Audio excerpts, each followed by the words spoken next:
starting video 2 for our October 8th and 9th weekend. We're picking up with the spoils system now. This is also something that happens during this time period, and especially with Jackson in charge. So the spoils system is something that becomes very prominent, especially under Jackson. This is a system of using what's called patronage, P-A-T-R-O-N-A-G-E, patronage. Basically, the idea is that, back in these days, there's no restrictions on who you can appoint to federal jobs. And I don't mean like Secretary of State, not those kind of jobs, not like the cabinet post. I mean just like people who work for government, like if you go, like the people who work in an office who just have a 9-to-5 job working for the federal government or state government, whatever, like some of your parents might do. Back in these days, there were no restrictions on who you could hire and fire. So like whenever you had, let's say, a Federalist leave office and you have a Democratic Republican, any Federalists they had working underneath them, they could fire and replace them with. And so, you would have a lot of turnover. So Jackson exploits this especially and creates what's called the spoils system. He believed in appointing people who supported the Democratic Party during his campaign. So basically, anybody who supported him or helped the party get elected during his presidential elections, he gave government jobs to. So anybody else in those positions, he fired. He believed in the system so much that he rotated people in and out of office. So like he would only keep them in 2 years at a time. So he'd give somebody a job for 2 years, and after that 2-year time was up, they would get fired, and then or they'd be forced to resign basically, and they would bring somebody else in. So people got swapped around and got these federal jobs under Jackson as a result of what he calls the spoils system. It fired people no matter what, whether they were a Federalist, Democratic, Republican. If they wanted you gone, you were gone, because it was all about who they wanted to put in those jobs. A lot of times they would rotate these based on tenure. So based on your tenures, whenever you got rotated, you last a couple years and you're gone. Average 2 years under Jackson. This also helped to build a two-party system because it made you want to join a party. That way you can get a job. So everybody began to identify more with parties because once you got in that, if your party won, you could potentially get a job, state level or even at federal level, depending on the situation. But that caused even more people to decide to join parties. All right, so we're going to our next. So all this is, you're seeing increased democracy. That's the title of the slide, Rise of Democratic Society. So all this, the big theme of all this is that you're seeing a rise in democracy and a rise in the common man and common white man having more say in government. So now we're going to our next slide with John Quincy Adams in the election of 1824. So we're not quite to Jackson yet, but this is the turning point when you start to begin to see a change in the politics. So Monroe finishes his 8 years out, and then the next person in line would be John Quincy Adams, having served as Secretary of State under Monroe. However, Jackson had become this big national war hero during the War of 1812, and then years after that, fighting the various Indian tribes in the South. So you have, Adams was kind of the go-to person, but you also have, the kind of the more common man candidate with Jackson. A lot of average people, lower income people like Jackson. So you have this big competition now between the two guys. At this point, remember, everybody's a Democratic Republican. Everybody's the same party. There's only one party, so there's not a distinction of parties yet. So you have John Quincy Adams, who is Secretary of State, running, also the son of the former president. You have Jackson, the war hero, running. You're going to have two other guys running too. Henry Clay is one of them. So Henry Clay also throws his hat in the ring. Speaker of the House. He's been Speaker of the House at this point. And he's also, of course, done compromises and done all kinds of other stuff. So he throws his hat in the ring here too. This is his first time to run for president in 1824. And there's a fourth guy named William Crawford, who you don't really need to worry about because he dies before the election's held, so it doesn't really matter. But Crawford was another guy who ran for office, but we're only worried about the top three. So the election comes out. Jackson actually wins the popular vote, but no candidate of the three gets enough electoral votes to win. So if I don't know if you can see this that well. I have the map right here. Maybe you can see it a little better. Go look it up on the internet if you need to. So anyway, Jackson wins the popular vote, 43%. So not 50%, but he has the big lead. Adams has 31%. Then you have actually Crawford and Clay each are tied at 13%. So those guys aren't going to get it. But if you look at the electoral map, Jackson gets 30%, Adams gets 32% electoral vote. So no clear winner here. So where does it have to go? It has to go to the House, right? Just like before. So this election, if you haven't picked up on this already, is going to be one of your next important elections. So the first big election that you need to know in this class, 1800, Jefferson and Adams. The second big election you need to know in this class, 1824, between Jackson, Adams, Henry Clay, and this other tie situation we have. Not tie, but not enough votes. So the House has to now pick the president. Well, this time Henry Clay's in charge. Henry Clay obviously is not going to win because he's nowhere near the amount of votes necessary. But he doesn't like Jackson. And so supposedly there's a deal struck with Adams to throw him the election. So as a result of this election, Henry Clay being in charge of the House, John Quincy Adams becomes president. And after he becomes president, he appoints Henry Clay to become Secretary of State, which that should be a red flag. Hey, what's this going to mean? So that's basically put Henry Clay in line to eventually become president later on. So that's something to keep in mind. So Jackson's obviously upset because he had more votes, but the way the House voted, they voted against him even in spite of all that. So he's very upset. So the whole 4 years that Adams is in office, Jackson and his followers are denouncing Adams. They're creating smear campaigns against them. And so by the end of his 4 years, you're going to see Jackson run again, and that's when he's eventually going to win. But this Jackson supporters say this is a corrupt bargain that was struck. They accuse Henry Clay giving Adams the election so he could become Secretary of State, so one day he could become president. So Jackson and his supporters all said this was a corrupt bargain. That's often the term used with this election. So make sure you understand this 1824 election is the corrupt bargain election. But you're going to see 4 years of Jackson and his supporters. And Jackson's supporters are like Southerners and Westerners, the common man folk, who are not happy with all this. And Adams comes from up north, so he reflects kind of the more establishment, the big business types and business leaders, manufacturers, those type of people.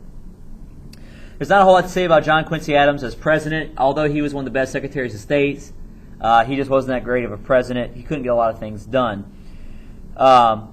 Jackson's followers in Congress didn't help him out either, so people who were kind of pro-Jackson in Congress weren't helpful to Congress either. Adams asked Congress for money for internal improvements, and Jackson supporters are Westerners and Southerners. And if you recall, these guys don't like the idea of spending taxes on a road or some canal somewhere that wouldn't help or benefit them. So when Adams asked for the Congress, the federal government, to pay for these internal improvements, they refused, and that just causes more of a strain. So there's a lot of deadlock here in this time period. Adams also calls for aid to manufacturing, basically raising tariffs. The Congress is also not in favor of raising the tariff either.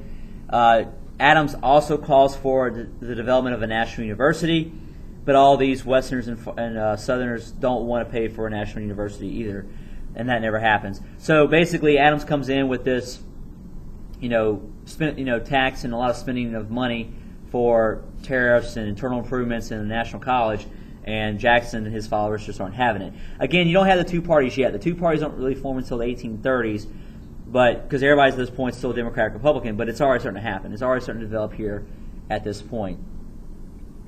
The biggest thing that he does, Adams, while he's president, he passes a controversial tariff in 1828, what Jackson and his followers call the Tariff of Abominations. So Adams and his supporters had enough support to pass a tariff in 1828. This tariff is a big deal. It actually could be referenced on a test. So it's more commonly known as the Tariff of Abominations. I doubt you'll see tariff of 1828.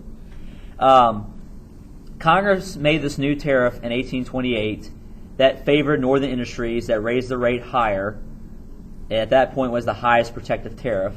And it alienated a lot of Southerners, especially because they sell their crops overseas and they didn't want to have to compete in stronger markets if they also raised their tariffs over across the seas. So Southerners and Westerners, the farmer type people, don't like higher tariffs.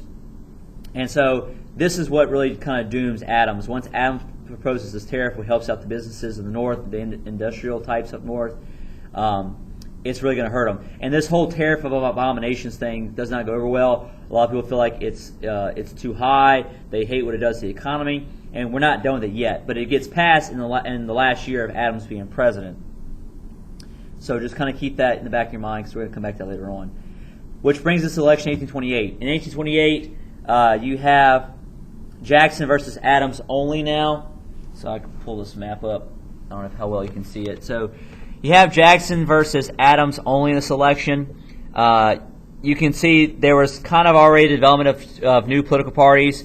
Adams brands himself as a national Republican. Jackson brands himself as a Democrat. These aren't really official parties, just kind of what they call themselves. But by far, Jackson carries most of the states, as you can see this time, win the electoral vote outright. So Jackson now wins with no problem because of Adams' attempts at passing all these taxes, passing all these internal improvements in federal spending projects, and then also passing, of course, the tariff of abominations, which is going to make a lot of Westerners and Southerners upset, which you can kind of see from the map what parts of the country voted for Jackson and were turned off by these programs Adams had. Only the New England areas voted essentially for Adams here. We talk about how bad these campaign elections are now. This is another one of those bad campaigns. When Adams and Jackson ran against each other, the mudslinging was 3 times as worse in this election than it was in 24. So like when Jefferson and Adams ran against each other, all kinds of mudslinging, all kinds of bad names used against each other. And then here you have the same thing. I mean, there are some rough elections in the past, and we oftentimes have short memory when these things occur, but it was a lot rougher than we make it out to be a lot of times. Which that brings us now to President Jackson. So Jackson's presidency and his policies are going to do a lot to kind of shape this time period. Kind of get you in a little closer, get the words better. There we go. All right. So Jackson's going to win both of these elections. He wins 2 terms back to back. Jackson becomes a symbol for the common man, which has become more prominent this time period. Hence the name Jacksonian democracy of this era. It's also called the era of the common man. And so he represents that. He's the first truly common man. In fact, I even heard people kind of compare Trump to Jackson because they kind of have similar appeal. They appeal to these working class, farmer types, middle class, people who are kind of, not the elites, but people who are kind of in the middle or lower classes of society, the more common man. His nickname's Old Hickory. He's from Tennessee. He was a self-made man. He made all his fame and so forth in the militaries, and he also had a plantation, had slaves and so forth as well too. But he's a war hero. He became a war hero in the War 1812 and after the war too, and so he was a big-time hero for a lot of Americans back in those days.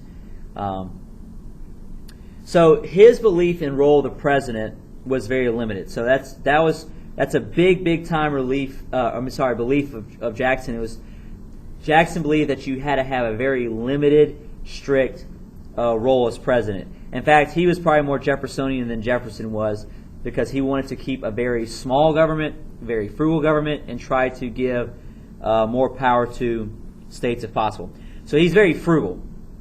And if you never heard that term before, frugal, it doesn't mean to be cheap. It just means that you spend money wisely. So it's not necessarily being a cheapskate.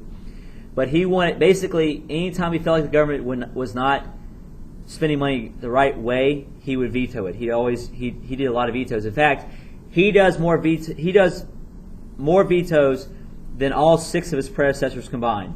So at that time, he became like the most veto-winnest president because anytime he felt like there was too many spending projects, he vetoed a bill from Congress, which was very frustrating to some of the folks in Congress. He interpreted the powers of Congress very narrowly and therefore vetoed many of the bills he got. He vetoed 12 times, which at that time was a lot. So he vetoed 12 times total, which was more than all of 1 through 6 presidents combined. All right. Jackson also had what was called a kitchen cabinet. You can see that up here, kitchen cabinet. So he had his formal advisors, like the people in his party basically decided for him, Secretary of State, Secretary of War, and all that. But he kept some basically buddies of his as close advisors too. So the kitchen cabinet was his unofficial cabinet.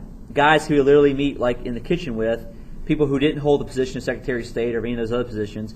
And he would take advice more from his friends, his buddies, than he would actually from his own cabinet. So his kitchen cabinet played a very influential role in Jackson's presidency.